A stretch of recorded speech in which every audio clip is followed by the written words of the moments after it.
সুন্দরবন সহ মোংলা উপকূলে জেঁকে বসেছে তীব্র শীত। টানা 5 দিন ধরে সূর্যের দেখা নেই। ঘন কুয়াশা আর হিমেল বাতাসে সবচেয়ে বেশি বিপাকে পড়েছে নিম্ন আয়ের মানুষ।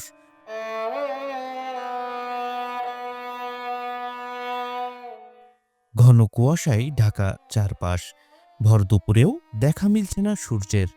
হিমেল বাতাস আর কনকনে ঠান্ডায় স্থবির সুন্দরবন সহ মোংলা উপকূলের জনজীবন।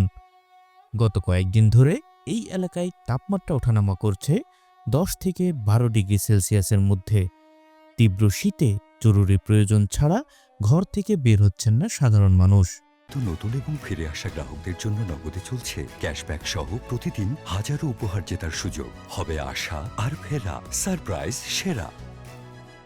শীত জন্মের কুয়াশা, তো শীতে তো গাড়িতে নামতে পারতেছি না। ওনার এতে নামি তো পেটের অভাবে, ভাত নাই ঘরে, নামতেই তো হবে। কামাই তো না হলে তো কেউ ভাত দেবে না। নদীতে খুবই খারাপ অবস্থা। আমরা নদীতে যারা বোট চালাই, এরা সামনাসামনি হইলে কারো লাগে কারো অ্যাক্সিডেন্ট হয়ে যায়, দুর্ঘটনা হয়ে যায়।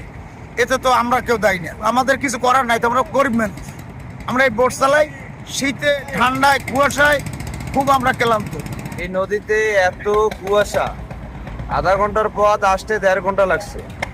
কিছু দেখা যায় না। এই ট্রলারে যাত্রী উঠলে যাত্রীরও দেখা যায় না সামনে থেকে। আজকে তো প্রচুর পরিমাণ কুয়াশার কারণে গাড়ি চালানো যাচ্ছে না। গাড়ির হেডলাইট জ্বালাইয়া গাড়ি চালানো লাগতেছে। এমনি রাস্তাঘাটে লোকজন বেশি নাই, এমনি ভাড়া বাক্কা নাই, এমনি চলতেছে না বেশি। শীতের দাপটে সবচেয়ে বেশি ভোগান্তিতে পড়েছেন দিনমজুর, জেলে ও নিম্নআয়ের মানুষরা। অনেকেরই নেই পর্যাপ্ত শীতবস্ত্র। সরকারি কিংবা বেসরকারি সহায়তারও তেমন কোনো উদ্যোগ চোখে পড়ছে না। গত বছরের তুলনায় এবছরে শীতের তীব্রতা বেশি। সর্বনিম্ন তাপমাত্রা 10.0 ডিগ্রি সেলসিয়াস নিচে নেমেছে। চলতি মাসে আরও 2 থেকে 3টি শৈত্যপ্রবাহ বয়ে যেতে পারে। শীতের এই দুর্ভোগে দ্রুত সহায়তা না এলে পরিস্থিতি আরও কঠিন হয়ে উঠতে পারে বলে আশঙ্কা স্থানীয়দের। হতদরিদ্র মানুষের পাশে দাঁড়ানোর আহ্বান জানিয়েছেন সচেতন মহল।